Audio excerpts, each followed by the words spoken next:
A ver, ¿qué es lo que vamos a ver hoy día? Y hacemos más adelante un pequeño break. Lo que quiero hoy día es entrar primeramente a lo que vamos a ver de los conceptos de lo que son las fundaciones.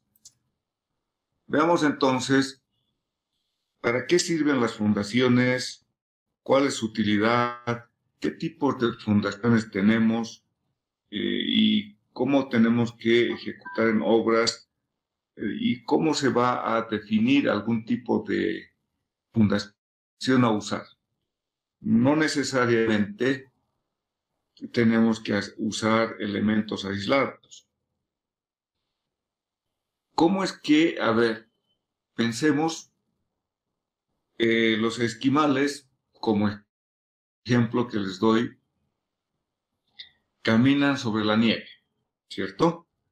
Y la nieve tiene una cierta densidad muy baja. ¿Qué quiere decir? Que cuando usted se apoya sobre este elemento, se deforma. Pero los esquimales caminan sobre la nieve. ¿Y qué es lo que usan? A ver, escucho algún comentario. ¿Qué es lo que usa el esquimal para caminar en la nieve? Usa unas pequeñas raquetas, ¿cierto? Vale decir, estas raquetas, he puesto una esquemita, ya lo haré, son elementos que me transmiten o me sirven para transmitir la carga, vale decir, el peso de estos esquimales hacia la nieve.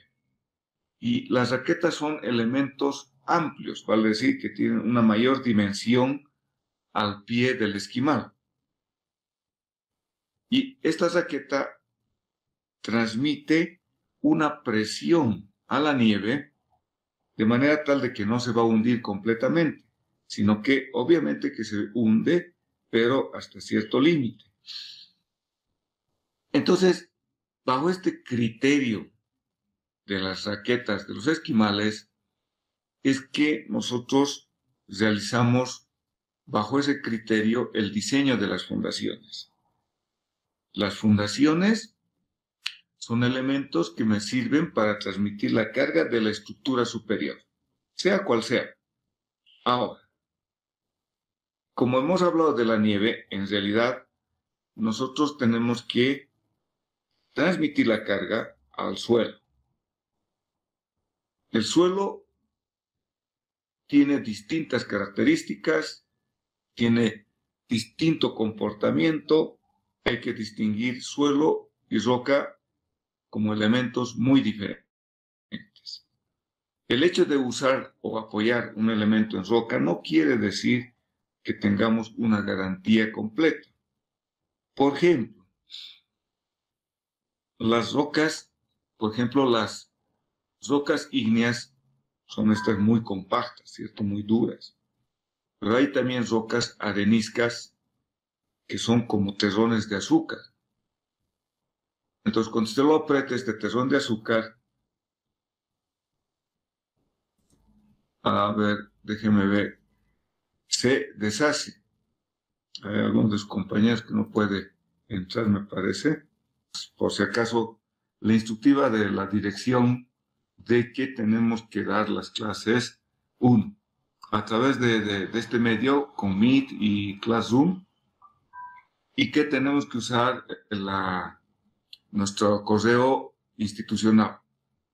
Y claro, a ustedes también, todos tienen que sacar o tienen que tener, porque ya ustedes ya están en un nivel octavo, entonces sería ilógico que no tenga su correo institucional. Las rocas en general no son tampoco una garantía completa, porque también hay rocas duras como rocas muy blandas, ¿no? Entonces hay que ver el material que vamos a apoyarnos. Eso era lo primero que tenemos que tomar en cuenta. Cómo transmito la carga y la distribuimos a través de elementos que transmiten presión al suelo. Si el suelo no puede resistir esa presión, pues se hunde, se rompe, falla. De alguna manera, esa falla que se genera en el suelo va a verse reflejado en la estructura superior, claro, con fisuras, grietas, que se va a hundir. Entonces, eso usted tiene que tener mucho cuidado porque en todos los casos, de estas diferentes obras que vamos a ir viendo o trabajos que vamos a ir diseñando, usted va a ser el responsable cuando, por ejemplo, construyan o diseñan y para que se construya una determinada edificación. Eso yo les recomiendo, tómenlo muy en cuenta. Bueno, ¿qué tipos de cimentaciones tenemos? Miren, acá lo que les estoy mostrando, tenemos como todo muro, cualquier murito, por mínima carga que tiene, que es el peso propio del muro de ladrillos, tenemos que tener cimientos corridos, ¿no? Una zapatita, un cimiento corrido de hormigón en masa, hormigón ciclopio. Entonces, eso para poder apoyar y no tener rajaduras en el muro, tenemos que tener un claro concepto del suelo de apoyo, de los escurrimientos de agua, si hay filtraciones, no hay filtraciones. Hay también zapatas aisladas. Usamos cuando tenemos que mi suelo tiene una cierta resistencia, de manera tal de que las zapatas pueden cambiar de dimensiones, no son dimensiones estándar, por si acaso hay de distintos tamaños, 1x1, 2x2 o rectangulares, entonces eso ya depende del terreno de apoyo. Cuando el terreno es demasiado blando y hay presencia de agua o se quiere hacer sótanos, entonces a veces se acude a la losa continua o como las losas de techo, ¿cierto? De los pisos en departamentos, que realizamos este tipo de fundación. Es un tipo de cimentaciones superficiales especiales, ¿no? Mi terreno es algo blando y entonces la idea es cuando uso losas que esto flote como si fuera un barco. Ese es el concepto. Entonces, si usted sabe, los barcos, en general, un barco tiene que terminar, voy a dibujar acá, es algo así, lo que estoy dibujando, visto en corte de un barco. ¿Se acuerdan en física? Y tenemos un determinado poste o un tipo de poste. ¿Cuál es el criterio acá de que todos estos elementos estén en el centro de gravedad de la sección transversal del barco? ¿Cuál es la idea? La idea es de que el barco puede oscilar, pero como estamos aplicando todo el peso con este mástil y en vertical, siempre tratamos de que la carga esté coincidiendo con el centro de gravedad. Entonces, cuando hay el oleaje, esto puede rotar, pero siempre está la carga vertical, pues el barco tiende a volver hacia posición vertical, porque acá este mástil es uno de los elementos claves para poder efectuar de que esto esté siempre tienda, ¿no?, a volver a su posición horizontal. Ahí tenemos el agüita. Y entonces, acuérdense que el concepto, por eso, de que ubicar bien el centro de gravedad es bien importante. ¿Por qué? Porque el barco va a tender siempre a ponerse vertical. Entonces, este concepto que seguramente han visto en física de la ubicación del centro de gravedad, el efecto boyante que se llama, también lo aplicamos en las losas de fundación, donde tratamos de que el centro de gravedad de las cargas, tratemos de que esté dentro del núcleo central de la losa. ¿Para qué? Para tratar de tener un una presión al suelo uniforme. Ahora, luego ya vamos a ver cómo son las metodologías del cálculo de las losas, ¿no? Hay cálculo flexible y rígido. Ambas losas, por si acaso, son de hormigón armado. La metodología del cálculo es lo que es diferente. Ahora, si tenemos un suelo tan blando que a veces y las cargas de la edificación son muy fuertes o que mi edificio es muy alto, entonces muchas veces se refuerza el suelo mediante pilares. Pilar son elementos que pueden ser de diámetros mayores a 1,20, 1,50 del pilar. Por eso se llama pilares. Y si tenemos un suelo que el apoyo para estos, en vez de los pilares, no podemos tener, y es un gran espesor, por ejemplo, 40 metros de espesor de suelo arcilloso. Entonces muchas veces se acude a pilotes que están flotantes y que se los puede vincular a la losa mediante cabezadas, ¿no? Entonces ese es otro tipo de sistema de fundación. Entonces estos serían los 4 tipos de fundaciones. Podemos clasificar los 2 primeros en fundaciones superficiales y los 2 últimos en fundaciones profundas, que se denominan en general. Lo que les comentaba también eran de las fundaciones superficiales. En nuestros casos, por ejemplo, aparte de tener que hacer las cimentaciones corridas, en muchos lugares, como en la ciudad de La Paz, o en otras poblaciones, o en otros lugares, si la topografía no es pues en todo lado planito, ¿no? O sea, uno quisiera que tengamos el terreno plano, pero no se da. Entonces tenemos que pensar en que hay que hacer, como ven en la figura, las cimentaciones tipo escalonadas, o sea, vale decir, a distintas cotas. Pero son zapatas aisladas con diferentes longitudes de las columnas, ¿no? Y la otra figura que usted está viendo es, bueno, ya hemos mostrado hace rato que se tiene distintos tipos de cimentaciones profundas, pero fíjense, lo que me interesa que vean es que yo puedo tener distintos tipos de suelos. Hay un suelo, por ejemplo, amarillo, hay un marrón, hay un material gris, hay un material algo verduzco. ¿Qué es lo que usted tiene en la ciudad de La Paz o en cualquier otro lado? No todos tenemos la ventaja de, por ejemplo, fundar en materiales francamente granulares. Por ejemplo, la ciudad del Alto, todas las ciudades satélites, si ustedes ven de frente a la ceja, van a ver que hay un espesor bien grande, aproximadamente 20 metros, de material granular. Pero ese material granular no se mantiene constante, porque a medida que me alejo de la ciudad satélite, me voy hacia Sencata, ya el suelo es diferente, ya no es tan parecido.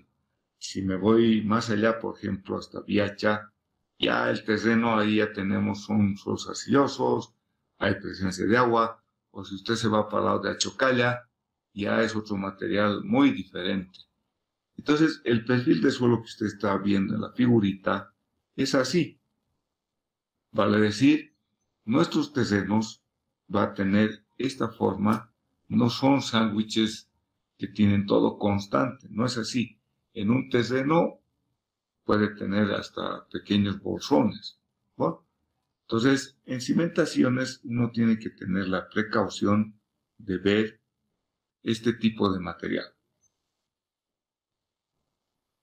Pido por favor cualquier cosa, cualquier consulta, me la hagan. No me paran o me dicen, a ver, explíquenos esto o quieren saber un poquito más, no hay problema.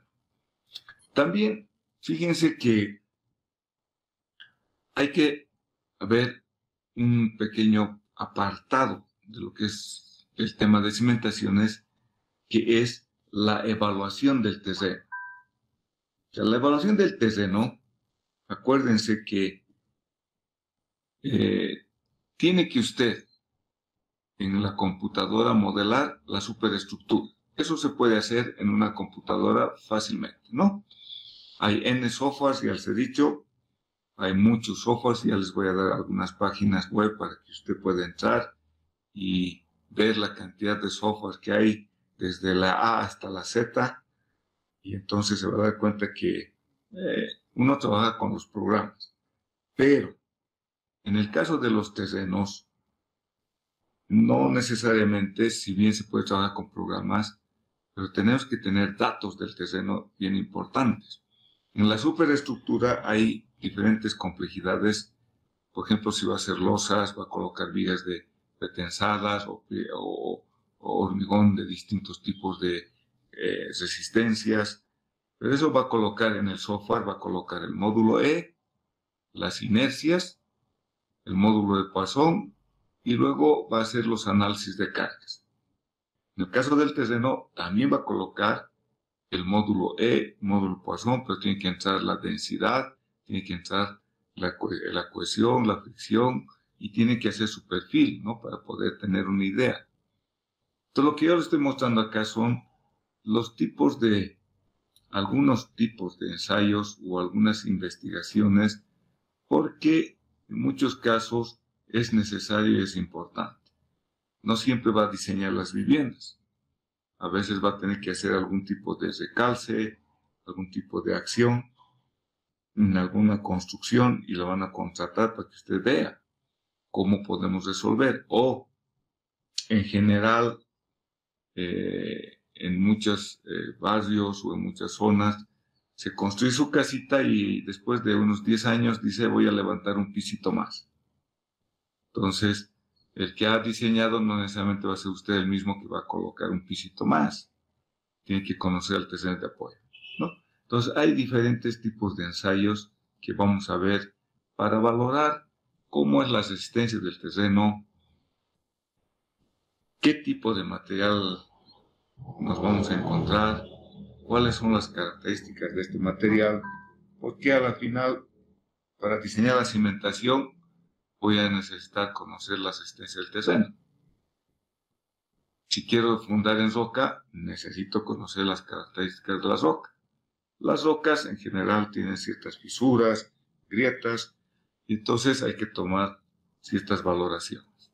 Bueno, ahora, dentro también de las cimentaciones hay cimentaciones especiales. Por ejemplo, tenemos que hacer refuerzos a las fundaciones. ¿Qué elemento voy a usar? Acá lo que les estoy mostrando, uno de los elementos que se usa bastante para reforzar las fundaciones, son los micropilotes.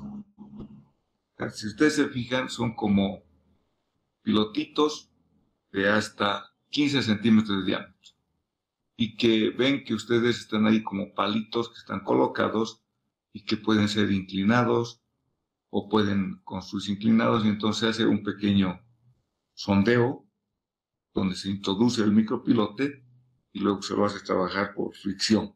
Su concepto es que son como las raíces de un árbol, ¿cierto? De manera tal de que las raíces del árbol está o tiene diferentes direcciones, y que eso sujeta o impide que el árbol se vaya a voltear. Entonces pueden trabajar también a tracción, y que también sujetan al árbol para transmitir la carga. Los micropilotes, por ejemplo, acá estoy mostrándoles en distintos casos. En el caso de un puente, para una losa o algún tipo de fundación aislado, y que de alguna manera se ha tenido estas excavaciones o algunos pequeños túneles o de canalización que se tenían y que han generado algún tipo de deformaciones. Entonces se puede usar bastante el tipo de recalce con pilotes o micropilotes. Hay otro método que si usted puede anotarse, es el jet grouting. Se anota el jet grouting, se escribe así.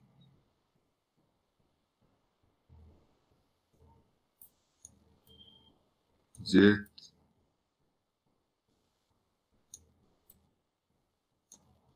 grouting, ¿cierto?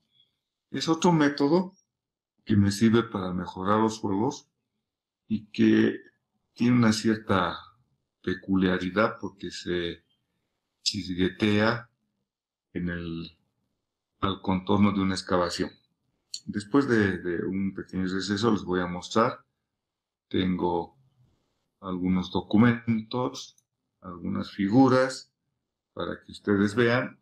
Se usan en algunos taludes también para poder estabilizar, y dentro de esta masa de mortero que se chisguetea en todo el contorno del hueco se puede colocar una varilla de acero. Se usa también, por ejemplo, para reforzar en suelos arenosos. Es como si yo tengo una caja, imagínense una caja de arena, y esta caja de arena usted coloca lápices. Pues llega un momento en el cual ya no va a entrar ningún lápiz porque el suelo está bien compacto, está bien reforzado. Entonces ya uno puede en todo su perímetro rodear y tener al centro el material muy compacto. Pues para eso se usa el jet grouting. Bueno, a ver, hemos dado entonces ya algunos conceptos de las fundaciones y ahora vamos a entrar a ver lo que son o es el proyecto de cimentaciones. ¿Alguna duda, alguna inquietud? Muchos tienden a querer hacer sus proyectos de grado y yo les recomiendo, por ejemplo, hacer o ver cómo se puede emplear los jet grouting. El jet grouting, como les digo, les voy a mostrar después, puede usarse, ¿no? En ciertas estrellas de taludes, en Cotapata se usó hace tiempo, hace años atrás. Alguna empresa brasileña trajo y ya se quería usar. Yo les pido, por favor, que me consulten alguna pregunta, no sé, o continuamos. Tropilotes, según lo que leo aquí, el inciso B de su última diapositiva se indica para suelo blando. A ver. Claro, puedes usar los suelos blandos. Mira, por ejemplo, es que a veces tengo muchos, en algunos trabajos he usado yo y he construido, por ejemplo, en un puente, cuando hicimos un puente y hicimos con pilotes con celda. La anterior vez les mostré algo. Voy a tratar de, si me dan un minuto, puedo colocar, bueno, en el pilote de preexcavado falló, por ejemplo, la continuidad del vaciado de hormigón. Y claro, para mejorar la capacidad y que todo trabaje en conjunto, se hizo la perforación al medio del pilote y se ha colocado un micropilote. O sea, no necesariamente se usa exclusivamente en suelos blandos. Sí es un lugar donde se puede emplear, pero por ejemplo, lo que usted decía,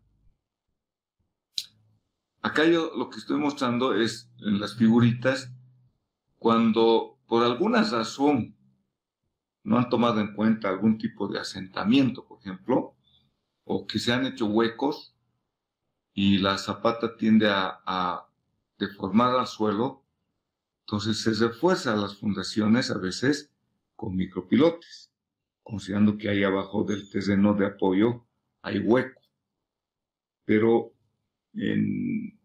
no necesariamente el micropilote se usa para suelos netamente blandos. Es un uso que se hace, no le voy a decir que no, pero también se puede usar cuando, por decirles, la zapata o la fundación está fallando y ya se ha construido. Entonces, ¿cómo podría solucionar? Si es una obra de mucho costo y que se está hundiendo, entonces se hace perforaciones como sondeos, se hace un hueco en la losa de fundación y luego se introduce el micropilote como un tubo. Imagínense como un lápiz que va a perforar al cimiento. Esa sería una manera también de usar los micropilotes. A ver, en el deceso voy a buscar en realidad de ese puente que hicimos la colocación de micropilotes que hemos introducido en las pilas de fundación. Las pilas eran de 1,50, pues un micropilote de 15 centímetros uno puede perforar, ¿cierto? Al medio del pilote. ¿Alguna otra consulta?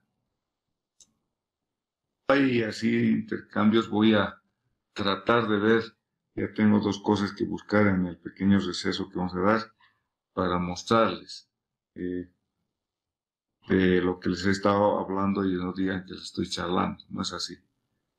Bueno, el jet grouting también les voy a mostrar para que tengan una idea. Yo lo vi y eso se ha hecho acá no tanto, pero sí en España. Ellos usan, también han usado y se ve en algunas obras, en algunas que yo he estado por suerte, y entonces he visto. Así que no me estoy inventando, por si acaso. Les voy a mostrar unas fotos. Vayamos, dada la introducción de todo lo que tenemos que ver con mayor detalle, entonces voy a mostrarles ahora en esta transparencia un pequeño flujograma en el que podemos ver cómo tenemos que encarar un proyecto de cimentación. Ya se puede usar para cualquier tipo de proyecto de fundaciones, ¿no? Le va a ser útil porque le está dando las pautas.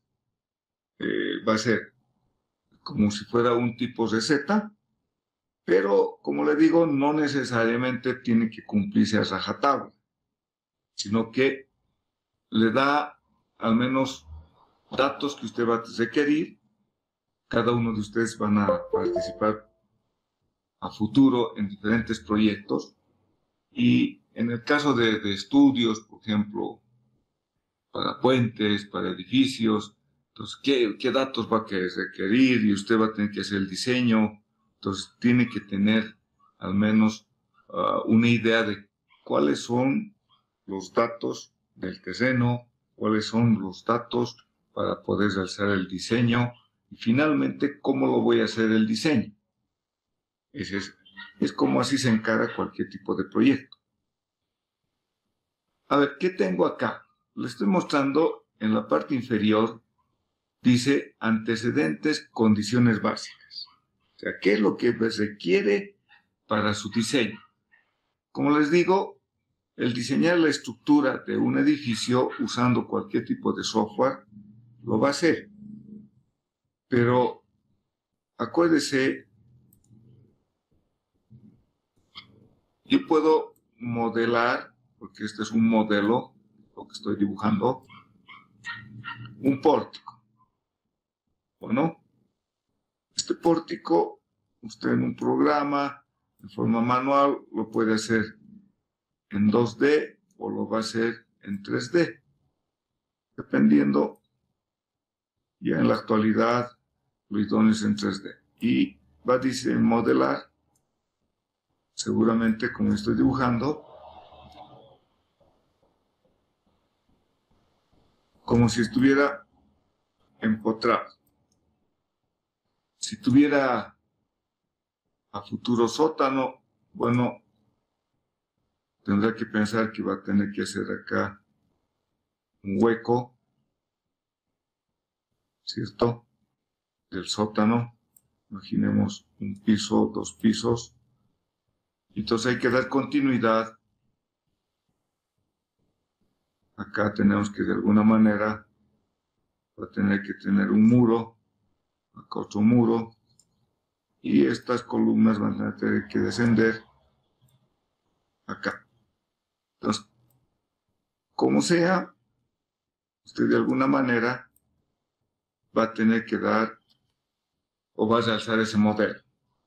Pero ¿a qué es lo que me voy? Si yo en primer lugar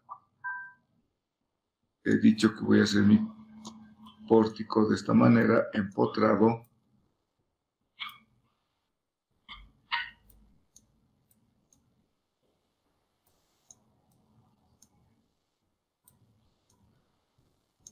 estamos así empotrando. Esto es lo que estamos modelando, este empotramiento.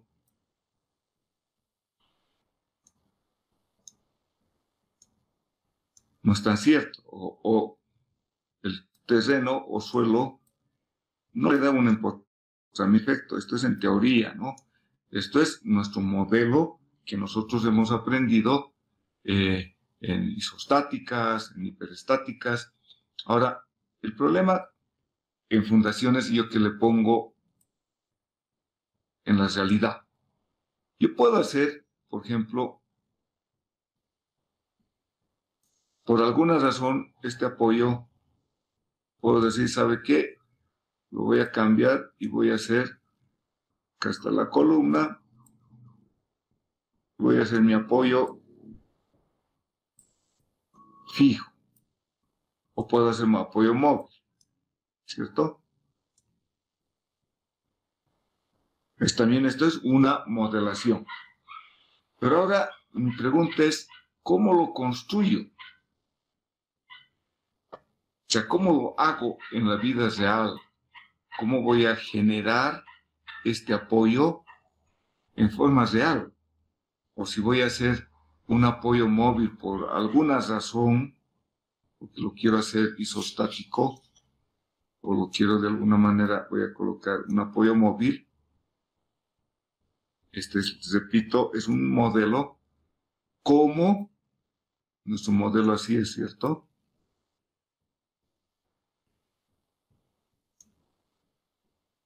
Entonces mi pregunta es, ¿cómo lo va a construir ese apoyo? Acuérdense que si he hecho este modelo, yo en la vida real tengo que pensar que esto va a venir acá y acá va a venir el cimiento. Esa es la realidad. Pero si yo he modelado con este tipo de apoyo, ¿cómo lo voy a construir? A ver, dígame cómo podría ser una articulación verdadera, como está acá en nuestro dibujito, en una columna. Saber cómo lo hace, porque la computadora, el papel nos aguanta hacer este tipo de apoyo. Nadie le va a decir que está mal. Está bien, o sea, está perfecto. Pero ahora construyalo o va a dar tiene que hacer los planos para que se construyan. Usted, como futuro ingeniero civil, todo lo que vaya a diseñar es para que se pueda construir. Entonces tiene que pensar cómo voy a dar el proyecto para que se pueda ejecutar. Entonces ahí está el problema, ¿cierto? Uno puede realizar ciertas modelaciones, pero acuérdese que ahora el realizar la modelación como empotramiento, por ejemplo, perfecto, el suelo no le da el empotramiento perfecto. La columna que viene y va a entrar dentro del suelo es más rígido que el suelo. Entonces ese empotramiento es teórico. Esa es la realidad. Entonces de ahí es que es importante conocer estos datos. 1, ¿dónde voy a hacer localización? 2, ¿cómo es la obra, el diseño de la obra? cómo va a ser mi estructura y qué cargas voy a transmitir. ¿Por qué estoy indicando esto? Porque no es lo mismo las zapatitas para una casa de 3 pisitos que un edificio de 10 pisos. La carga va a ser diferente. La estructura tiene que ser diferente. Entonces, el diseño de la obra, diferente. ¿Cierto? Entonces, eso tiene que tomar en cuenta en el momento de su diseño para poder ver qué es o cómo va a ser mi terreno de apoyo. Entonces, ahí en las condiciones básicas, ¿qué es lo que está mostrando? Investigación del suelo. En la investigación del suelo, ¿qué tengo que conocer? Geología y estabilidad. Eso en realidad, como les digo, a la geología, como geología, ustedes han visto geología y no es nuestra área en sí. Esa es una competencia de un geólogo. Yo siempre tengo la idea de que zapatero a tu zapato. Entonces la geología, si bien nosotros tenemos los conceptos, pero un geólogo le va a dar su punto de vista bien diferente porque tiene otra manera de ver y los han formado de otra manera, ¿no? Es como los arquitectos. El arquitecto, si bien construye, pero en muchos casos no necesariamente hace el cálculo. El ingeniero civil va a hacer el cálculo de la edificación, porque acuérdense, en las construcciones de edificaciones, construye un albañil, construye un constructor civil, construye un arquitecto y construye un ingeniero civil. Esa es la realidad en la que nosotros estamos. Eso es lo que ocurre en general. Entonces usted va a tener que competir de alguna manera, imagínense, con el albañil, que es un empírico que, porque tiene años de experiencia, sabe cómo construir y lo construye y cobra baratito, ¿no? Entonces, usted que se saja 5 años estudiando y otro tanto de años tratando de especializarse, resulta que su costo tiene que bajarlo, ¿no? Porque los dueños que contratan en general, bueno, deciden también con base del costo. Esa es la realidad. Entonces, en muchos casos la geología y la estabilidad dependiendo del tipo de proyecto, ¿no? Si es un puente, es bueno que participe un geólogo para darle la descripción geológica del área y tener un poco de los conceptos del historial del TC. Pero desde un punto de vista más importante que yo lo veo es tener las condiciones del terreno, o sea, hacer una valoración geotécnica, tener los perfiles estratigráficos, tener los parámetros del suelo, ver si hay presencia de niveles freáticos. Esos datos es simplemente ir al terreno y ver estas consideraciones, hacer pozos, hacer toma de muestras, que luego lo vamos a ver, ¿no? Entonces, usted va a requerir un parámetro phi, una cohesión, un peso unitario, densidad. ¿Y para qué? Para tener los datos de cómo va a valorar la capacidad de carga. Entonces, es importante ir al terreno. Esas son las primeras condiciones que tenemos que tomar en cuenta. En la segunda parte, fíjense, está la determinación de factores y criterios que nos es útil para nuestro diseño. Primero, en la parte superior tenemos factores determinantes. Dice funcionales, geológicos, del suelo, del agua, ubicación y ambiente, constructivos y económicos, ¿no? Uno puede hacer un diseño muy sofisticado, carísimo, y resulta que no se va a poder ejecutar porque es caro. va a ser con detalles constructivos muy fuertes, los cuales pueden encarecer, ¿no? Dependiendo de la zona, también tenemos que ya en la actualidad ver el aspecto medioambiental. Tenemos que tomar en cuenta la presencia de agua. En muchos casos, ahora en la actualidad, en muchas zonas, todavía se siguen haciendo pozos ciegos que contaminan a ciertas aguas. Entonces hay que hacer estudios de aguas. Si está contaminada, si tiene colis. Las colis son, claro, de aguas negras, que puede, y en la actualidad es más difícil porque en los propios laboratorios no quieren hacer estudios porque puede haber el COVID, ¿no? Entonces ahí es donde es bien complicado. Y en cuanto a el otro punto, fijación de criterios, hay que ver cuánto va a ser el valor de su factor de seguridad. En suelos vamos a ver que, y en cimentaciones, nuestros factores de seguridad son algo altos. ¿Por qué? Algo importante que usted tiene que tomar en cuenta.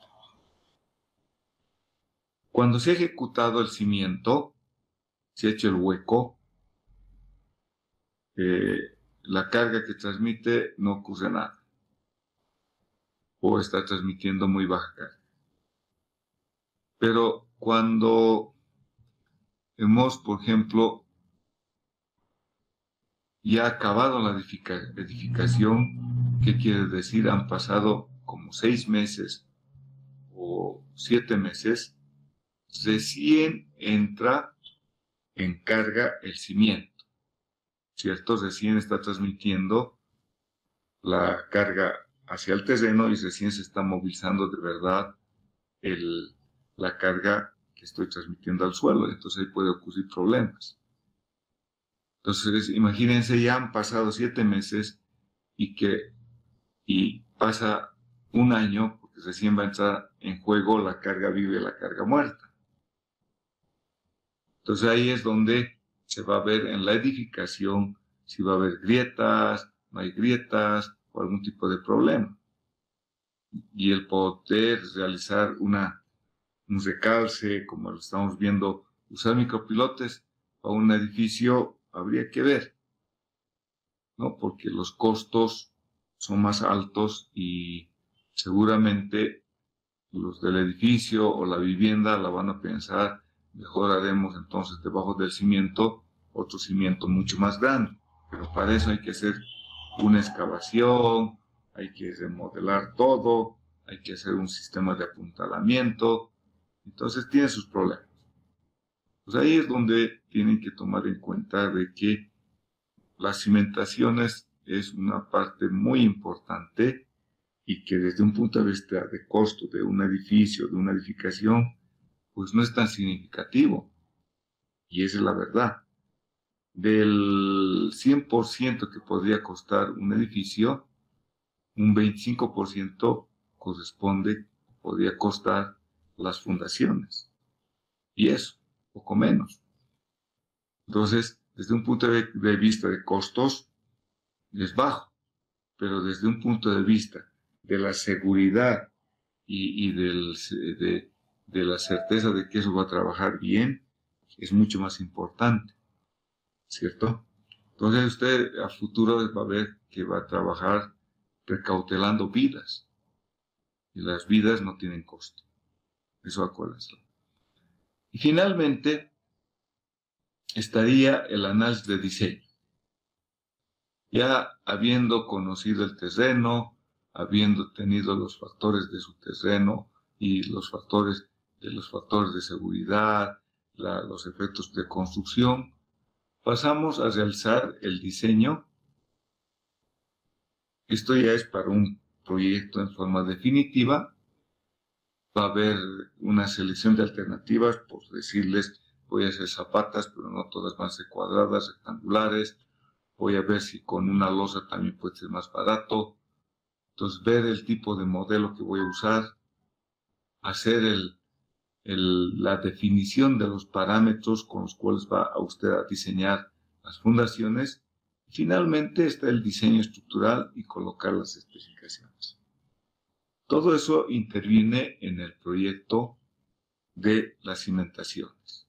Entonces, como verá, una parte es terreno, luego viene parte de laboratorio, parte de la definición de datos, criterios de datos, las cargas que tiene que usar, y luego finalmente viene el diseño. Ok, entonces, ese sería lo que es el proyecto de fundaciones. Ahora, vamos a ir analizando paso a paso cada uno de estos temas para poder profundizar un poco más. Estamos ahorita teniendo, son las 10. Hagamos 5 minutitos de receso por respecto a lo del proyecto de cimentaciones. El proyecto de cimentaciones, muy rápidamente, dividido en antecedentes, condiciones básicas, determinación de factores y criterios, análisis y diseño, ¿no? Ahora, tenemos que pensar en lo siguiente. Yo he colocado, y esto es lo que les quería mostrar, es, por ejemplo, usted va a trabajar con un arquitecto. Por lo general, la figura que le estoy mostrando es de un texto que lo he colgado y que lo tienen, que es del libro de cimentaciones del año pasado. Es un librito muy interesante de un autor, Rodríguez. Y lo que les quiero mostrar es lo siguiente. Usted tiene así una planta de una edificación. Y lo que ve en colores plomitos es la ubicación de las columnas. Esa ubicación de las columnas usted va a colocar. El arquitecto le puede sugerir, pero usted es el que va a definir. Y entonces hasta acá está, vamos a decir, uno tiene que pensar cómo estructuralmente va a colocar las columnas para poder realzar los pórticos. Como esto está visto en planta, tenemos acá un pórtico, acá otros pórticos que lo puede armar. ¿Cuál es lo importante? Uno va a definir considerando, bueno, que puede tener un segundo nivel. Ahí está un segundo nivel, entonces tiene que ver que sus columnas tampoco, por decirles algo, no pase pues por el medio del baño, por decir algo. Y finalmente, este es el detalle que uno tiene que tomar en cuenta. Vale decir, sus columnas que usted ha colocado, de alguna manera, una vez que ha colocado, calcula las cargas, todo, recién va a ser el diseño de las cimentaciones. Entonces, esto es lo que usted va a tener que ver. Bueno, cómo las zapatas no tienen que sobreponerse, porque usted al calcular tiene que dibujar en planta las cimentaciones con sus dimensiones que usted ha tenido. De ahí es las cargas que usted va a transmitir y depende del terreno y la resistencia del terreno. Estaba viendo, por ejemplo, este es un caso en el cual vamos a colocar, por ejemplo, una zapata esquinera, porque acá puedo tener vecino, acá tengo un vecino, entonces tengo zapatas medianeras, zapatas aisladas, y dependiendo de cómo está su terreno con relación a sus vecinos. Y como les decía, voy a mostrarles el pórtico acá. Uno puede diseñar, modelar un pórtico como están viendo. No, esto está vinculado, pero las fundaciones tienen que ver cómo las va a encarar.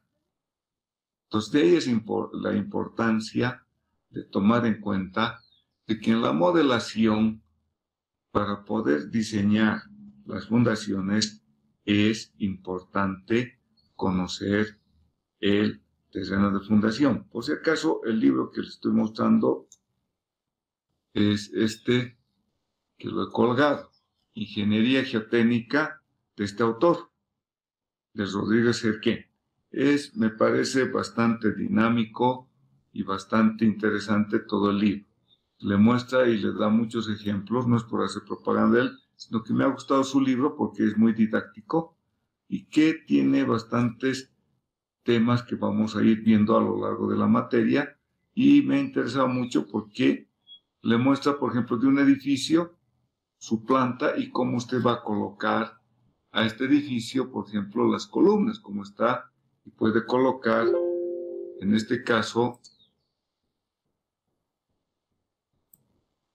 cómo va a colocar las fundaciones, ¿cierto? Entonces, todo eso tiene que tomar en cuenta, qué tipo de fundaciones y todo esto. Ok, espero que se haya visto, y el texto, como os he dicho, yo lo he colocado o lo he colgado en la clase como un documento que les va a ser útil. Vamos a ver luego al principio de este propio documento ciertos aspectos del estudio del terreno.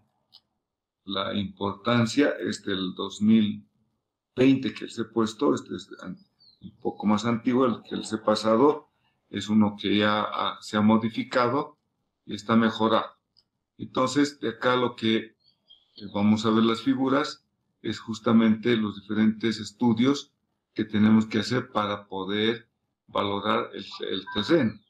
Bueno, entonces, como estamos viendo el proyecto, en la exploración del terreno, ¿con base en qué vamos a hacer?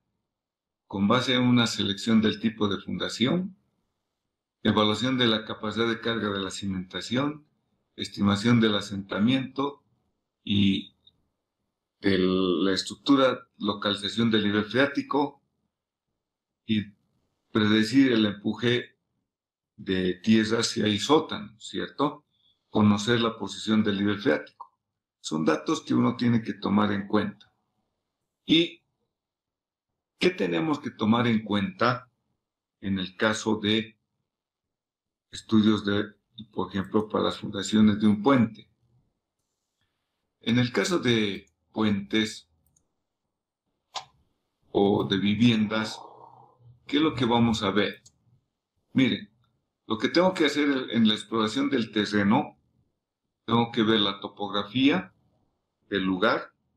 ¿Por qué? Me interesa ver los escurrimientos, cómo voy a poder sacar el agua, cómo van a ser las ubicaciones de los sistemas de alcantarillado, ¿cierto? Tomar en cuenta la estratigrafía del suelo, quiere decir qué tipos de materiales voy a tener presente, el tipo de vegetación, no es lo mismo que yo trabaje, por decirles, por el lado del altiplano, que me vaya a trabajar a Caranavi.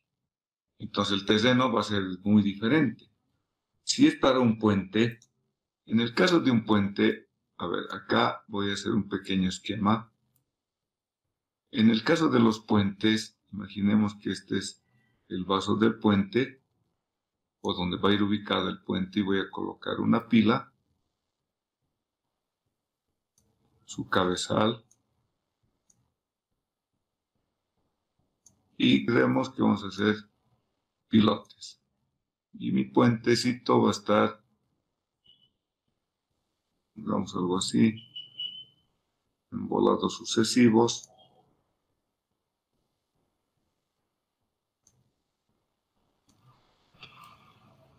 Ahí está la fundación del apoyo. Tenemos que ver en el caso de puentes. Fíjense que la longitud de los pilotes hay que ver con base al tipo de terreno, porque mi terreno puede tener algo así. Hagamos un tipo de estrato y que en esta zona va a estar granular, porque es un material aluvial, ¿cierto? Que es traído por el río. Lo que tengo que conocer del puente, por ejemplo, es lo que se llama esta lineecita que estoy trazando, el NAME. ¿Qué es el NAME?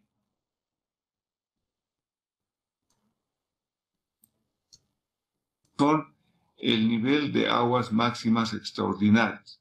Es decir, que se calcula, esto lo hace un hidráulico, un hidrólogo, decide cuánto va a ser la máxima nivel de agua que puede tener o generarse en ese lugar después de, con un periodo de retorno de 100 años, 200 años, dependiendo del puente, piden hasta 500 años. Entonces, con base en este nivel, con base en este NAME, es que se da la altura del puente. Esa es una situación. La otra consideración es tener que el cálculo, por ejemplo, lo que estoy dibujando ahorita con rojo, es la profundidad de la socavación. ¿Qué quiere decir?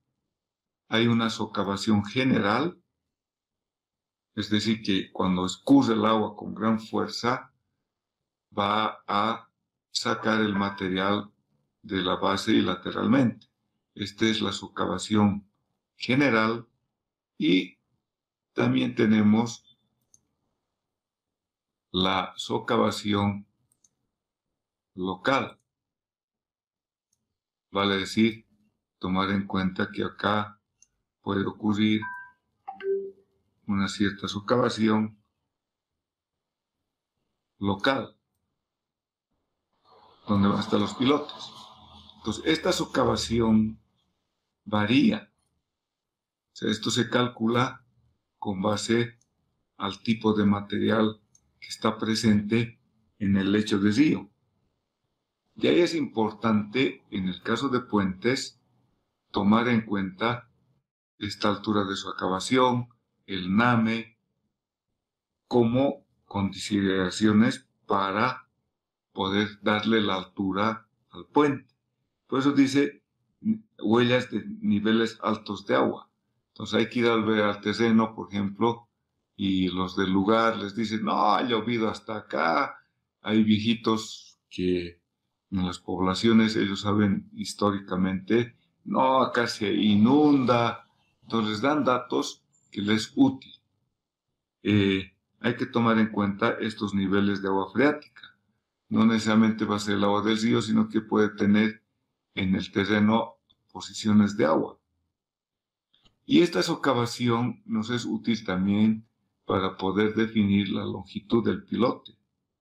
¿Por qué? Porque en muchos casos se le pide al hidráulico que calcule y le dice, bueno, va a tener una socavación de 3 metros. Bueno, uno está tranquilo, ¿no? Porque 3 metros, el cabezal que sea 2 metros, más un metrito de pilote que no se toma en cuenta. Entonces ya puedo definir por debajo cuánto va a ser la longitud más del pilote con el que voy a transmitir la carga. Pero en otros casos, cuando el material es muy fino, a veces le dicen 6 metros. O sea, 6 metros que usted no tiene que considerar que va a transmitir la carga a ese terreno. O se le complica. Y también en el caso de puentes, hay que tomar en cuenta, por ejemplo, la ubicación. Por ejemplo, de un río que venga visto en planta, el río es así, el escurrimiento, consideramos que voy a dibujar, el agua viene acá,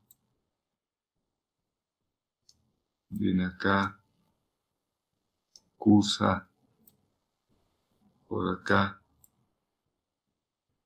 ¿cierto? Y por decirles la carretera,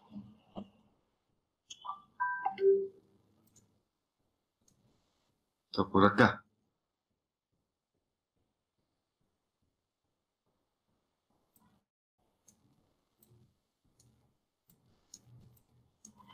Imaginariamente tengamos así la carretera.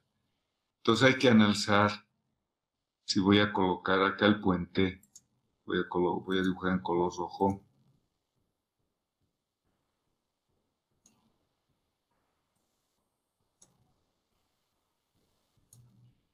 Imaginemos que algo así. Entonces, esta agüita me puede afectar a este estribo, ¿cierto? ¿Por qué? Porque el agua, en algún tipo de crecida, va a golpear acá. Va a golpear y entonces me puede desestabilizar a este estribo, ¿no? Entonces hay que tomar en cuenta que va a ocurrir eso y, claro, hay que hacer ciertas protecciones. Entonces también eso se ve, ¿no? Historialmente o históricamente se puede ver con mapas ya de 25 años atrás que el agua venía por acá o venía más acá para poder tener una ubicación más racional del puente. Entonces son datos históricos que hay que tomarlos en cuenta con la finalidad de que cómo colocar, cómo ubicar en realidad al puente. Esos son en el caso de estructuras como los puentes, que es importante. No es lo mismo de las viviendas, ¿no? O sea, la vivienda va a tener lo que pasa que en las viviendas, imaginemos que tenemos el terreno, voy a dibujar con negro, claro, podemos tener algo así, un sistema de lotamiento y que están así el lote o los lotes que se van a querer generar en una serie de bloques. Y claro, imaginemos que va a ser algo así entonces su lote que sea este. Entonces acá hay que tomar en cuenta que esto es visto en planta y que en corte imaginemos que va a ser algo así. Su corte es algo así. Entonces, acá hay que tomar en cuenta su lote como que tiene una cierta pendiente y que tiene que construir acá la edificación, lo que veíamos. Hace rato voy a tener que pensar en un pórtico de esta manera, ¿cierto? Dependiendo del tipo de edificación, del tipo de estructura que vamos a tener que colocar. Entonces, todo tiene también sus ventajas y desventajas. Por eso que hay que conocer la topografía del lugar de acceso, porque acá, por ejemplo, para acceder, tengo que traer maquinaria, tengo que hacer excavaciones, entonces hay que tomar en cuenta todas esas consideraciones, ¿no? Es importante eso a la final. Entonces, veamos qué tenemos que tomar en cuenta del suelo de cimentación, como dato de ir al terreno, tomar en cuenta su topografía y que tenemos que hacer un estudio del terreno de fundación. Hemos hecho las excavaciones, las calicatas, y que hay que ver cómo vamos a encarar nuestro estudio. Nuestros suelos, fíjense, pueden ser de esta manera. O sea, les estoy mostrando que puede tener distintos tipos de características. Entonces uno tiene que tomar muestras de mi terreno. O sea, puede ser en la parte superior más fino, en la parte media más granular, presencia de bolones, puede ser un suelo muy bueno. Y entonces, en base a un terreno, por ejemplo, que acá tengo el estrato más orgánico y luego viene el estrato más fino, entonces tendré que pensar en hacer un sistema de encadenamiento. Tengo que hacer, si tengo que considerar algún tipo de sótano, fíjense acá, tengo un murito que tengo que construir. Entonces, todas estas consideraciones uno tiene que ver tomando en cuenta el terreno de fundación. No, hay distintos tipos de material suelo que se va a encontrar y usted va a tener que ver si voy a hacer un encadenamiento, una losa, algún tipo de sistema de fundación, ¿no? Entonces voy a mostrarles unas figuras que lo he sacado de un libro de un colombiano, en el cual muestra, de acuerdo al tipo de suelo, los diferentes tipos de cimentaciones que les recomienda. Pueden ser una arena compacta, cimentaciones superficiales, pero hay que tomar en cuenta el potencial de erosión. Hay otros que pueden tener arcillas firmes, muy duras, por ejemplo, acá por el lado de Chacaltaya, por la zona de la autopista, ahí tenemos una arcilla durísima, la formación La Paz es una formación de una arcilla pero preconsolidada. Ya vamos a ver qué es el preconsolidamiento de una arcilla. Y claro, de acuerdo al tipo de la posición del nivel freático o la posición de una arcilla blanda, hay que ver a qué cota podemos fundar. No hay una normativa, por si acaso, que le diga, usted tiene que fundar a 3 metros. Eso no existe. Usted tiene que tomar en cuenta que los suelos, como os he mostrado los perfiles, varían. Entonces, de acuerdo al tipo de material, de acuerdo a la carga, de acuerdo a la estructura, usted va a ver qué tipo de fundación es más idónea. Por ejemplo, ver las alternativas entre una losa y una fundación profunda, ¿no? Pues todo esto tiene que tomar en cuenta y ver el terreno de fundación, fundamentalmente, es bien importante porque usted va a decir, yo voy a fundar a 3 metros. Nadie le va a decir está mal, pero tiene que tener sus razones. Cómo es su terreno por debajo, cuánto es la influencia del efecto de las cargas debajo de la cimentación. Tiene que conocer cómo es su suelo por debajo.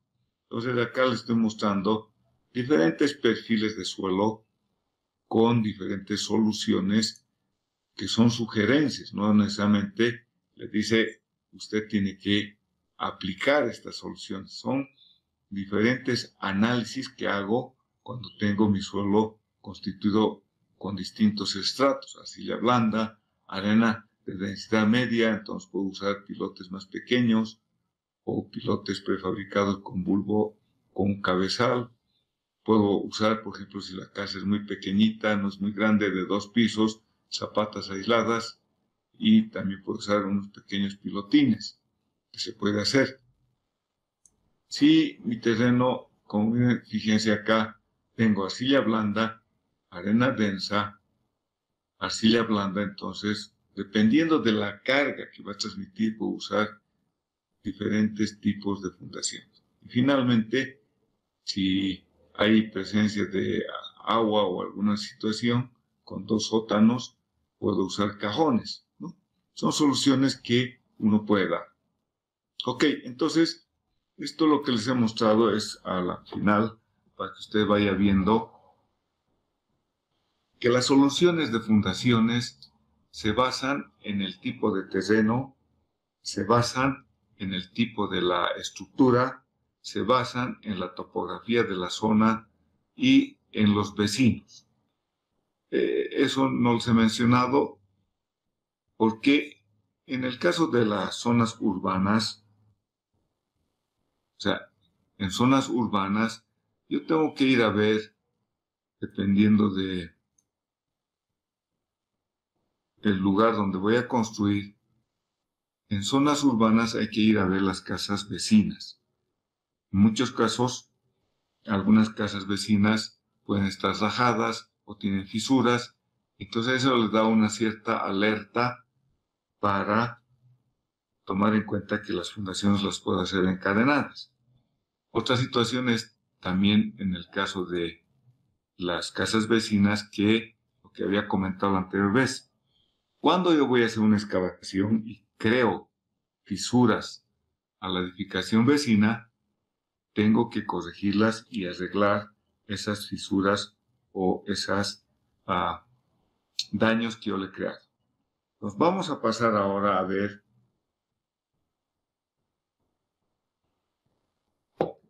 qué trabajos de campo tenemos que realizar. O sea, estoy guiándome, por si acaso, con base en el libro de Brajadas. En el libro que les estoy mostrando o ahora está viendo estas figuritas, en general, cuando son áreas urbanas, en la ciudad de La Paz, tenemos de la alcaldía una normativa para hacer estudios geológicos geotécnicos, que se hacen para todas las edificaciones en la ciudad de La Paz. En otros departamentos no les sabría decir. Entonces, en la ciudad de La Paz tenemos los mapas geológicos, los mapas de geotécnicos, los mapas de riesgo, que son mapas, como los estoy mostrando acá, por ejemplo, que le dicen esta zona es roja y que puede ser una zona que tiene un material muy blando. Entonces, tenemos este mapa de riesgos. Usted puede entrarse a la alcaldía y ahí puede bajar el mapa de riesgos, que es como el que está viendo acá en el mapa de peligros, que le llama los mapas de riesgos de la ciudad de La Paz. No le puedo decir si hay lo mismo en Cochabamba o en alguna otra, en otro departamento, pero en la ciudad de La Paz se usa esto. Entonces, vamos a entrar a ver ahora qué tipo de ensayos, cómo vamos a estudiar al terreno. Bueno, entonces para ello me voy a ir a otra presentación. Si tienen alguna duda, háganme ahora para poder entrar a esta nueva presentación. Vamos a hacer qué trabajos de campo se realizan. ¿Por qué les indico esto? Usted va a trabajar como ingeniero proyectista, ¿cierto? Y entonces se va a hacer cargo del proyecto o le van a decir, bueno, diseñe esta estructura. ¿Qué datos voy a requerir? Entonces usted va a decir, yo necesito, por ejemplo, del terreno. Del terreno necesito que se hagan los ensayos o se tomen muestras. Y es bueno ir al terreno para tomar en cuenta cómo es ese material suelo. A eso me refiero. Entonces usted tiene que dar algunas instructivas porque va a tener técnicos a su cargo o va a mandar a hacer ensayos al laboratorio. Por ejemplo, alguno va a trabajar en supervisión. Los necesitamos para corroborar lo que está haciendo la empresa constructora, ciertos ensayos. Verificaremos al terreno cómo se ha hecho el diseño y corroboraremos si está bien el diseño con base al terreno que tenemos ahora. Por eso es la necesidad del trabajo de campo. ¿Cómo vamos a hacer el trabajo de campo? A eso me refiero. Podemos hacer los estudios del terreno mediante pozos o calicatas, que también se llaman. Se puede, en terrenos arenosos finitos, se usa también posteadoras o cucharas vizcacheras, que también se llaman. Se puede hacer también mediante sondeos, vale decir, usando maquinaria a rotación. Estos son los tres casos con los cuales tomamos muestras. Luego, habiendo realizado un pozo, puedo tomar una muestra en forma directa y también puedo hacer ensayos in situ. Bueno, entonces, vayamos al los tres primeros puntos, ensayos o toma de hacer la visita al terreno y hacer los pozos. ¿Cómo vamos a hacer? ¿Cuál es la ventaja y desventaja de hacer pozos? Pozos o calicatas. Fíjense, los pozos o calicatas se pueden hacer mediante maquinaria o se puede hacer excavaciones en forma manual, ¿no? Con pilo y paca. Con la pala y pico, ¿no? Va a contratar ahí gente que se le va a hacer la excavación, o va a contratar una pequeña retroexcavadora también, o ver cómo puede hacer tal vez un sondeo. Cuando yo voy a hacer pozos, ya sea en forma manual o con retroexcavadora, tengo mis ventajas. Puedo sacar muestras inalteradas o alteradas. puedo visualizar la estratigrafía, que quiere decir, puedo ver el terreno en forma real.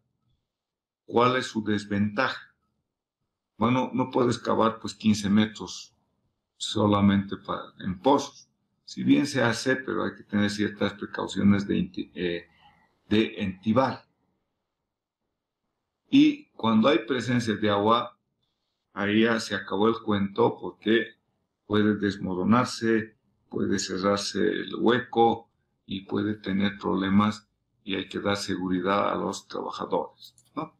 Pues ahí están, en la figura muestro las excavaciones en forma manual. Hay excavadores que son muy hábiles y hacen como si fuera un pequeño pozo. Hay otros que hacen en forma rectangular, de 1 por 1, un poquito más largos, unos 50 por 1, y también se hace en forma manual de, como ven ahí, también la figura, de 1,5 por 1,5, de manera tal de que uno tiene que darse sus seguridades. Estos son los pozos en forma manual, y ahí están los pozos cuando hacemos con las retroexcavadoras, ¿sí? Entonces, cuando son estas con cucharitas pequeñas, con bracitos pequeños, puedo hacer pequeñas excavaciones, y que me permite ver el perfil del terreno y tomar muestras. Fíjense ahí, en la figura muestro la excavación y muestro acá el perfil del terreno, que puedo tener más claro para poder definir la cota de fundación con base en los ensayos. Y lo que les decía, en forma con maquinaria, entonces podemos hacer sondeo. En la figura donde ven estamos cambiando el equipo de perforación. Esta se llama la camisa, que ven ahí, y está entrando un tubo, y en la parte superior marcamos para hacer el ensayo CPT 15 y 15 centímetros. Este tubo o camisa se hace primeramente para poder entrar a profundidades muy grandes, y que evita que se cierre el hueco. Y por medio de la camisa se introduce la sonda o la broca para poder hacer la excavación, ¿no? Con la broca voy excavando y voy sacando el material en el tubo. Y mientras tanto voy colocando esta camisa para que no se cierre el tubo. Si yo tengo materiales finos, entonces ahí es donde vamos a usar tubos Shelby. Cuando hay materiales arcillosos y quiero sacar una muestra como un chorizo, entonces ahí es donde uso tubo Shelby. El tubo Shelby es un tubo que tiene una cortadora, fíjense acá en la figurita, y que va a entrar cortando el material arcilloso. Y acá tengo como una succionadora que chupa y lo saca a la muestra, si no, ¿cómo va a salir? Porque por gravedad yo saco, por ejemplo, el tubo, y por gravedad se va a caer la muestra. Entonces tengo que succionar para que la muestra quede dentro del tubo. Esa es una manera de obtener muestras arcillosas. Se usa con paredes delgadas. En el caso de las calicatas, acuérdense que se va a poder sacar muestras que tienen que ser representativas. ¿Para qué? Tengo que sacar la muestra para hacer los ensayos en laboratorio y darle un nombre y apellido, ¿cierto? Va a ser GC, SC, vale decir grava arcillosa, arena arcillosa, que se usaremos la clasificación SUX en general. Entonces, en los perfiles, cuando hemos hecho las zanjas, fíjense en la figurita, en mi esquemita, se muestra que tenemos que sacar una muestra de cada uno de los espesores de estrato. Se hace, ahí fíjense acá, tengo un perfil del terreno, y se voy sacando de cada estrato una muestra. Si tengo que sacar muestras inalteradas, se cortan cubos, como están viendo en la figura, para llevar al laboratorio. Ahora ya es más fácil cortar el cubo, sacar la muestra y se lo envuelve. Antes se lo envolvía con parafina, vale decir vela derretida. Ahora ya se usa pues ese papel que se usa para donde en las fiambrerías que venden pollos al espiedo, le dan envuelto en un plástico como una telita, y ese le da un cierre hermético. Entonces ya con eso se lleva al terreno y se lo envuelve a la muestra y no se va a perder nada de humedad y sus características, y tampoco lo vamos a deformar. Lo que sí hay que tener cuidado en el traslado de la muestra, que no se vaya a romper, que no se vaya a rajar. Entonces es bien importante. En el campo, cuando hemos hecho el ensayo o cuando hemos hecho la excavación con pozocalicatas, miren los ensayos in situ que puedo hacer. O sea, les estoy mostrando solamente los ensayos. Luego vamos a ver unos ensayos para poder determinar los valores resistentes del suelo. Acá le muestro la exploración a través de pozos abiertos y posteadoras. Puedo usar el ensayo de penetración dinámica, el SPT. Voy a usar la cuchara partida. Puedo usar cono. Puedo usar el DPL. Y puedo usar el cono sobres. Entonces, esos son simplemente los cambios que hago en la punta de la cuchara. En vez de cuchara uso cono, o hay otros ensayos de peles, hay otros ensayos de cono sobres. Esos son los ensayos dinámicos que puedo hacer en terreno.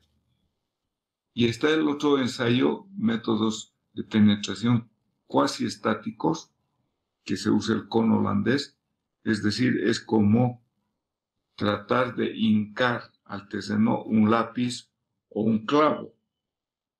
Ese es cuasi estático, que de alguna manera presionamos en la parte superior. En el primer caso, en el método dinámico, es dejando caer alguna masa al plato para poder golpear y generar una energía para que penetre la cuchara dentro del suelo, ¿no? Entonces, estos son los ensayos que se puede hacer en terreno ligeramente ahora viento. Veamos el ensayo SPT. En suelos 1, en el laboratorio, ¿qué es lo que han visto? En el laboratorio de SPT de suelos 1 hemos visto la penetración normal, ingeniero, para determinar la tensión admisible del suelo. Ya, pero ¿cómo has visto el equipo? ¿Con cuchara o con punta? Comentar que nos mostraron algunas fotografías de que era un trípode y era un tubo de acero con punta. Los dos, lo que es con cuchara y con punta, ingeniero. El número de golpes variaba. ¿Cuándo se usa cada uno? No me equivoco, la cuchara se usaba para suelos arenosos.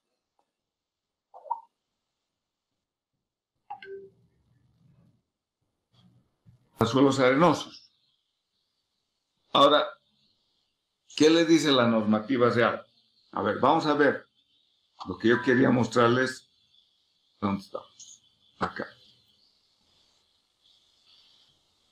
¿Qué es lo que tenemos? A ver. En el ensayo SPT, fíjense, he puesto el ensayo SPT. 1 está bajo esta norma. En la norma ACTM, la D 1586. La norma le dice que tiene que usar cuchara partida de terzaje. o la cuchara partida, que otros le llaman. Entonces, ¿qué ocurre cuando uso punta? ¿Estoy cumpliendo la norma? ¿No estoy cumpliendo la norma? ¿Es válido el ensayo? ¿No es válido el ensayo? ¿Qué creen?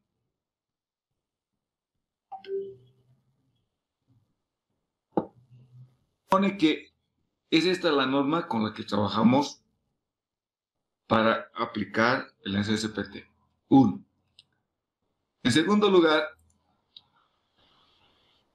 me dice que el ensayo SPT, usando cuchara,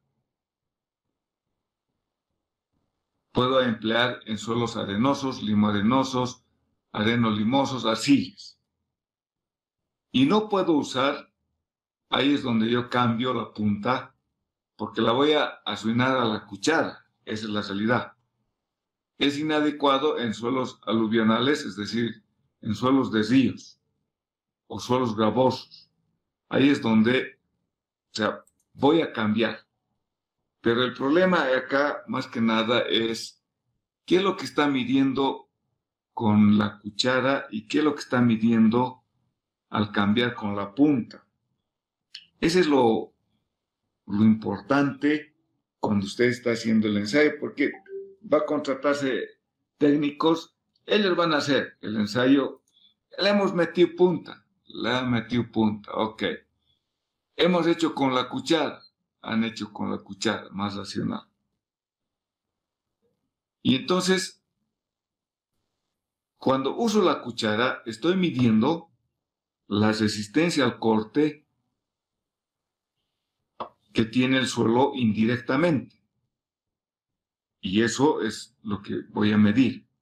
Cuando uso punta, estoy tratando de medir una compresión, ¿cierto? Porque al tener punta, le está ejerciendo una penetración con una punta, está comprimiendo. Cuando uso cuchara, la cuchara tiene unos biseles y va cortando. Entonces voy midiendo una cierta resistencia al corte. Entonces ya físicamente es diferente. Bueno, ese es el ensayo. Luego lo vamos a ver con mayor detalle. En terreno, lo idóneo es hacer de esta manera que ven en la figurita, ¿no? Con este trípode, ahí está la masa, acá está el capacete donde se coloca la altura de caída, ahí está todos los materiales que se puede usar. Y es cierto que ahí está la punta, que es en general cono de PEC que se usa, y en la parte superior, cuando voy a hacer la perforación en determinados suelos con sondeo, uso este elemento que es el cincel recto o cincel en cruz, dependiendo de cada uno de cuál va a usar. Pero nosotros muchas veces hacemos de esta manera. O sea, esa es la realidad. No usamos como que el trípode, que sería lo idóneo. Se muestra en muchos casos hacer esto, pero en la realidad, fíjense, acá levantan, miden en la barra los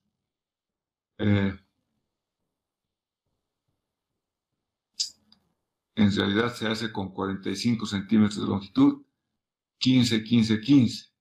Y se hace el ensayo contando el número de caídas, ¿no? Eso es lo que se hace en rigor. A veces esto es un poco teórico, a veces se hace, a veces no se hace. Si es en un lugar donde no se puede colocar el trípode, ¿qué va a hacer? Entonces ya tenemos que hacer el ensayo cumpliendo la normativa, es decir, levantando la masa con personas a una cierta altura que está también estandarizada. Entonces el ensayo SPT hay que tenerlo bien en cuenta. Hay otro ensayo que también le llaman de cono dinámico o en muchos casos está también normado, es el cono manual que se llama, que es muy parecido al SPT, pero hay dos normativas con las cuales ustedes pueden ver. Esta es una masita más pequeña y la altura se mide cada 5 centímetros, la penetración, ¿no? La altura de caída es más pequeña y se hace con una pesa muy diferente al del ensayo CPT. Ambos, de acuerdo a la norma DIN, es el DPL, que se llama el ensayo DPL, que también está en la norma CTM, la 3441. Entonces, por ambos casos, ustedes pueden hacer este ensayo, pero este es un manual que no es se puede hacer para obras más pequeñas, es útil. Y se tiene la misma aproximación, pero hay que hacer la corrección. O sea, para poder emplear, por decirles las gráficas del ensayo CPT, la altura de caída es diferente a la del SPT.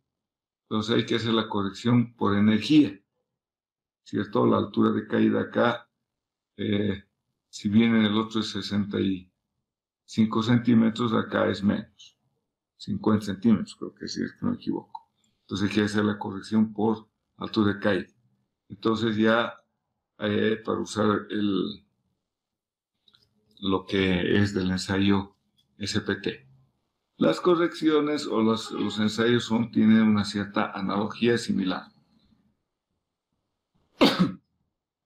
El uso del cono también cono de software, es otro tipo de ensayo que es parecido al DPL, pero él usa un martillo. Por ejemplo, acá el martillo de caída es de 15 libras, para decir de 7,5, 8 kilogramos. La altura son 20 pulgadas, entonces son más o menos 30 centímetros, ¿no? Aproximadamente.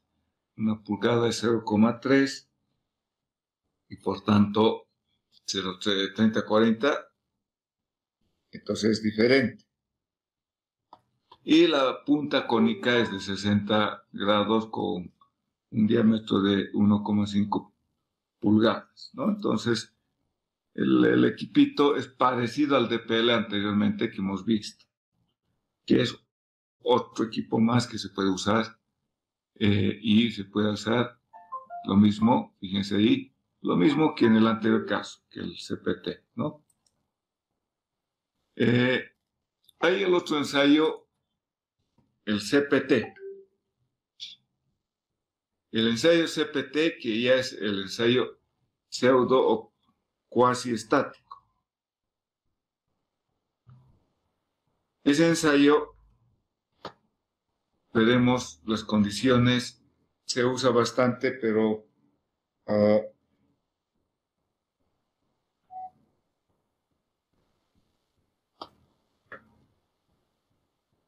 vamos a ver.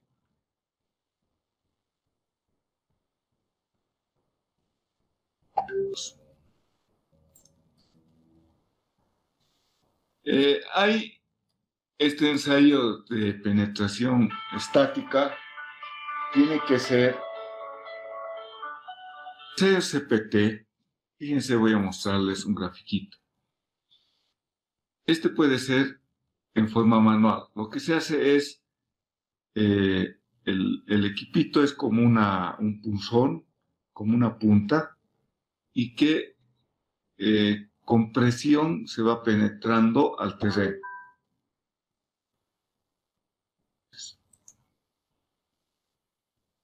¿Qué es lo que vamos a medir acá? En el ensayo SPT, la cuchara tiene otro objetivo más: sacar la muestra dentro del suelo. En el ensayo CPT no se saca muestra. O sea, lo único que hago es, como si tuviera un lápiz usted, va hincando el lápiz dentro del suelo. O sea, con presión va metiendo, pero va midiendo la resistencia por la punta y la resistencia friccional. Está normal. Fíjense, el ensayo CPT, vamos a ver que tiene o está bajo normativa CTM. Hay otros ensayos que se hace también en el terreno que es el ensayo con la veleta. El ensayo con la veleta es un ensayo bajo norma CTM, la D2573, y que se usa solamente para suelos arcillosos. La ventaja de este ensayo es que puedo hacer muchos ensayos en un mismo lugar. Su desventaja es que, como les digo, si hay presencia de algún tipo de material granular, ya no se puede hacer. ¿Qué es lo que hago con este ensayo? Es como meter unas paletitas en el suelo y girar. Voy a mostrarles más o menos el procedimiento. Ahí está en la figura las veletas, una con forma o con un chaflán y otras que son a 90 grados. ¿Qué es lo que hago? Este elemento lo hinco al suelo y giro. O sea, voy a girar generando un momento torsor. ¿Qué es lo que me dice acá? Se aplica un par de torsión, es decir, que de arriba giro y estoy aplicando una torsión dentro del suelo. Ya les voy a mostrar. Se aplica un par de torsiones en la parte superior de la varilla para hacer girar la paleta con una velocidad de 0.1 grados por segundo. O sea, se hace bastante lento. Esta rotación induce la falla en el suelo en forma cilíndrica porque está rotando y que también en la base va cortando. Entonces, en la parte superior va a haber un torsímetro. Ahí está. Entonces acá acá ven el tipo que está con sus guantes, está girando para que esto vaya girando y genera un momento torsor. Voy midiendo acá en este torsímetro cuánto vale ese torsímetro. He hincado dentro del suelo la veletita. Y he medido la veleta. Ok. Esos son los ensayos in situ y hay otros más que se pueden hacer como el ensayo de carga directa, ¿no? Entonces, vamos ahora a ver, al sacar la muestra, qué es lo que vamos a realizar y qué es lo importante que tenemos que tomar en cuenta en nuestros ensayos. O sea, llevo la muestra al laboratorio y vamos a solearlo, si usted quiere, a secarlo en medio ambiente. Primero hay que cuartearlo, se realiza el cuarteo y se lo seca en las lonas en el piso. ¿Por qué me interesa tomar en cuenta lo que le estoy hablando? Porque usted tiene que saber de cada pozo que vaya a hacer, cuánto sería el mínimo de material que tendrían que traerse para hacer los ensayos en laboratorio. Entonces acá lo que les estoy mostrando es simplemente que por lo menos de cada estrato sacarse unos 30 a 50 kilos para hacer los diferentes ensayos de clasificación, si va a ser ensayo de peso específico, de granulometría y en algunos casos tal vez va a ser compactación o CBR, pero lo que usted tiene que tomar en cuenta y tiene que instruir es que se saquen 1 o 2 bolsas de muestra, una bolsa por lo menos con al menos 30 kilos para hacer la clasificación. ¿Por qué 30 kilos? Porque en el ensayo en algún caso se ha equivocado y usted quiere repetir. Y entonces, le va a decir, ya no tengo muestra, no puede ser. O si usted tiene su supervisor, va a querer ver la muestra o le va a decir, dame muestra. Usted tiene que pasarle una cierta cantidad de muestra para que él haga por su lado el ensayo, ¿no? Entonces, ese es así lo que hemos visto con relación a el estudio del terreno muy rápidamente. Bueno, ok. Vamos a ver ahora Lo que estoy mostrándoles, por si acaso, es el capítulo 1 del libro de Brajadas, que también ya lo he colgado. Así que no me digan que no lo tienen. Está ahí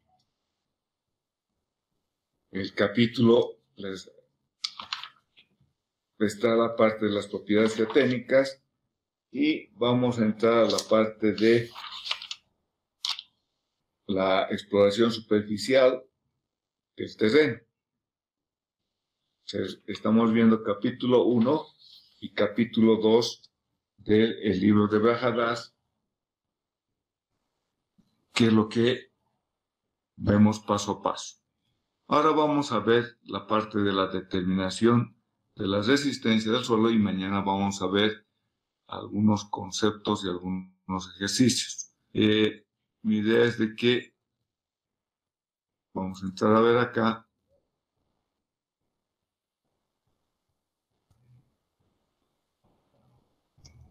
Evaluación suelo, vamos a ver propiedades de índice y presiones verticales.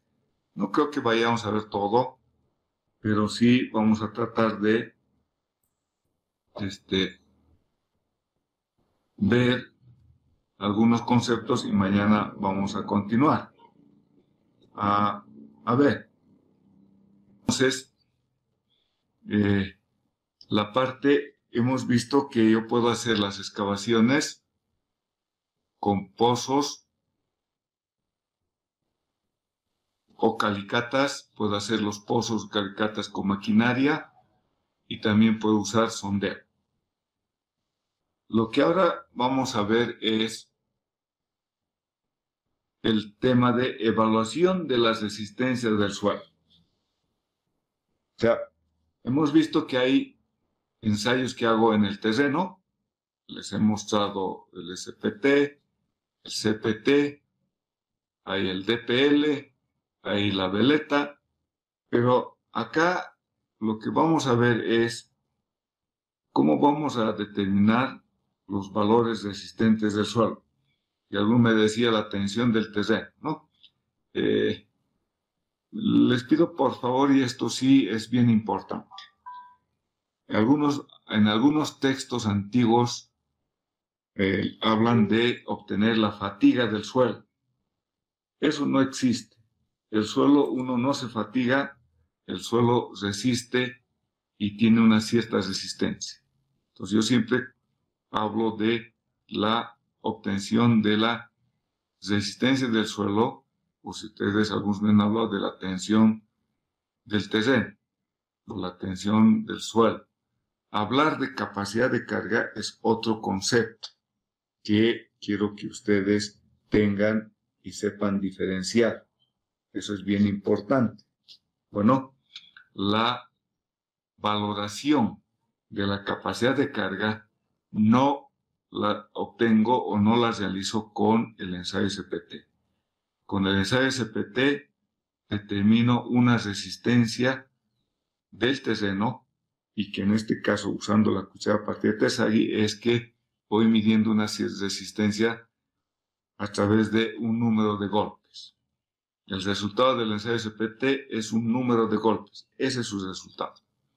Entonces, ¿qué es lo que vamos a ver? Fíjense acá. Tenemos estos ensayos para determinar parámetros resistentes del suelo. El ensayo de penetración dinámica, SPT. El ensayo de penetración estática, CPT. El ensayo de presión, usando un presurímetro, PMT. El ensayo del dilatómetro, el dilatómetro de Macchiaretti, DMT, y el ensayo de la veleta, BST. Entonces, son los ensayos que, dependiendo del caso, se usan. El más tradicional para la determinación de las resistencias del suelo, para edificaciones, para las fundaciones de algún tipo de estructura, es el SPT. También se usa CPT, pero no es tan empleado a no ser que se tenga toda una serie de equipos que les voy a mostrar que nosotros no tenemos, la verdad. Y entonces más es usado el SPT. A ver, muy rápidamente, como ya me han dicho que han visto, entonces vamos a ver rápidamente el ensayo SPT y que, ya les he dicho, está bajo la normativa CTM, la 1585, y que el que se usa de acuerdo a la normativa es con la cuchara partida de terzaje, ¿cierto? ¿Qué es lo que hago? Mido o cuento el número de golpes que doy a través de la masa para que penetre la cuchara 30 centímetros. Yo voy a hacer el ensayo penetrando 45 centímetros. 15 centímetros es para que se acomode la cuchara y luego realizo y cuento el número de golpes para 15 y 15. Algunos hacen 60 centímetros. En algunos casos, pero lo que se mide son siempre 30 centímetros. ¿Por qué? Porque desechan los últimos 15 centímetros. 15 arriba, 15 abajo se desecha y se toma en cuenta el número de golpes para los 15 del medio. Bueno, son algunas metodologías que hacen. Otros cuentan el número de golpes cada 10, 10, 10, 10, en total 30, ¿no? Entonces la idea es tener el número de golpes para penetrar 30 centímetros dentro del suelo. Como ya saben, en el ensayo SPT tengo una pesa y tengo una altura de caída, que todo está normado, y tengo una cuchara partida de terzaje. Como les decía, hace rato mostré esta figura, que es en base a usar sondeo. En la parte superior se marca los 15 y 15 para poder hacer el ensayo, porque como en el sondeo yo voy a hacer, por decirles, a 20 metros de profundidad, no voy a ver ni la cuchara, solamente son puras varillas, y en la parte superior tengo la medida de los 30 centímetros y acá arriba voy a hacer el golpeteo con la masa, cumpliendo la normativa de la altura de caída de 60 centímetros, ¿no? En general, lo que se hace cuando se hace sondeos, se hace con agua al perforar, y se mete agua entre la camisa y el sondeo, porque la broca se calienta. La normativa, en general, me dice que la masa tiene que pesar 63.5 kilogramos, y tengo que realizar una caída de 76, algunos dicen 71 centímetros de altura de caída, donde se transmite una cierta energía. Y tengo que usar la cuchara partida de terzaje. Pues les decía, en la punta yo tengo un bisel, y dentro de la cuchara hay un elementito bien importante que es como un canastillo de plástico que sirve para, cuando penetre la muestra, esto se va a cerrar y no va a dejar salir la muestra. Entonces puedo obtener muestra a la profundidad que vaya a ser el ensayo. Esa es la ventaja del ensayo SPT, la obtención de la muestra del punto donde hago el ensayo. Cuando yo cambio por punta, entonces tengo que excavar, pues, ¿no? Tengo que hacer el hueco al lado o sacar la muestra de alguna manera para poder hacer la clasificación. Entonces hay sus desventajas de el usar. Ahí está la cuchara partida. Fíjense, esta es la cuchara partida, donde dentro de la cuchara hay la muestra y en la punta está el bisel. Entonces este bisel, cuando uso en materiales granulares, a veces se desmocha, y claro, es lo que uno cuida cuando tenemos que hacer el ensayo. El ensayo de SPT, ahí está las rayitas que veíamos en el sondeo, se toma y se marca 15, 15, 15. Los primeros 15 como os he dicho, es simplemente para acomodar la cuchara. Entonces golpeo 15, 15, 15 y cuento el número de golpes de los últimos 30 centímetros. ¿Cuál es el resultado? El resultado del ensayo. Simplemente un número de golpes, en el cual, de acuerdo a la consistencia del material, en el caso de arcillas, podemos decir que un número de golpes menor a 2, su consistencia es muy baja, es como una pasta, podemos decir, pero si tengo el número de golpes mayor a 30, su consistencia es muy alta, o sea, es un material muy compacto. Y usando arenas, también voy a ver y voy a medir la compacidad, qué tan compacto es.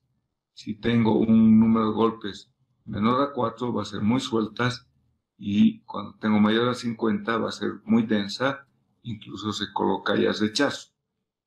Lo idóneo siempre es tener siempre un dato de número de golpes, y no que algunos dicen, ya, no ha podido penetrar más de 2 centímetros, y entonces hay que colocar ya rechazo.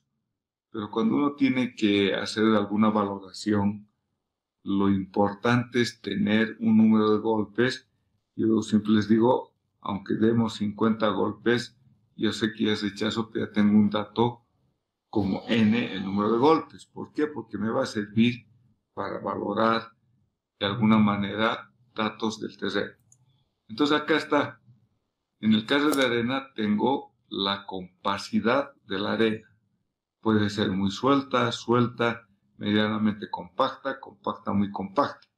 En el caso de materiales cohesivos, vamos a tener la consistencia muy blanda, blanda, firme, muy firme, dura, ¿no? Y se la correlaciona con la resistencia a la compresión no confinada. Entonces, ¿qué es lo que vamos a tener ahora en la actualidad? Ya, bueno, hace tiempo, que lo que se ha hecho es, en el ensayo SPT, tomar en cuenta la corrección que se realiza al número de golpes.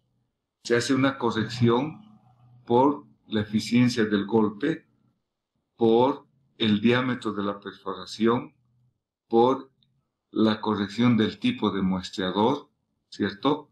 Y la corrección por la longitud de la base. ¿Con base en qué se hace esta corrección?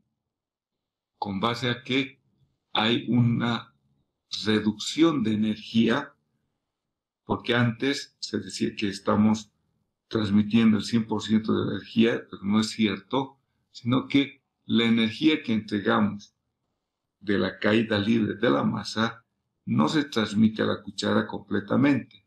Entonces, autores como Sid Skempton han dicho y han propuesto, no, al número de golpes se tiene que corregir por estos factores, que en algunos otros textos le llaman eta 1, eta 2, eta 3, eta 4. En el libro de Bajadas está eta H, eta B, eta S, eta R, referidos a la longitud de la barra, al tipo de muestreador, al diámetro de la perforación y a la eficiencia del golpe. Y por lo general se considera que se pierde un 40% de la energía. Entonces lo que se hace ahora en la actualidad es calcular el N sub 60. En las normativas, por ejemplo, la LRFD le dice use el número de golpes corregido N sub 60 para hacer las valoraciones de la determinación de C y Φ, de la cohesión y la fricción, ¿no? Entonces, estos números, estos factores de corrección, fíjense, ahí tienen, está en el libro de Bajadas, los valores de eta sub H, eta sub B, eta sub R y eta sub S, ¿no? Que en el caso de materiales granulares, y cuando usamos sondeo, corrijo con por el valor de C sub N, que es un factor de corrección por confinamiento. Este se usa para suelos granulares. Cuando hay suelos cohesivos, no se hace la corrección por confinamiento. Bueno, entonces eso tómenlo en cuenta, que ya en la actualidad, con este N sub 60, hay fórmulas que están en el libro de Brajadas también, que me sirve para calcular la cohesión y la fricción. Al menos son datos referenciales. Eso es bien importante. A veces uno trata de encontrar valores y parámetros y no es posible. Entonces, ahí se tiene complicaciones. Ok. Por hoy día vamos a quedar acá con las fórmulas que vamos a ver de los ensayos in situ y vamos a ver algunas prácticas de estos ensayos. ¿Ok? Entonces, quedamos acá, jóvenes. Mañana vamos a continuar. Hemos hecho la evaluación de resistencia al suelo, propiedades de índice y presiones verticales. Entonces, todos esos datos vamos a ver mañana, el cálculo de las presiones verticales, y vamos a hacer ejercicios correspondientes a la valoración de las resistencias del terreno con base en sus resultados. Ok. Capítulo 2 del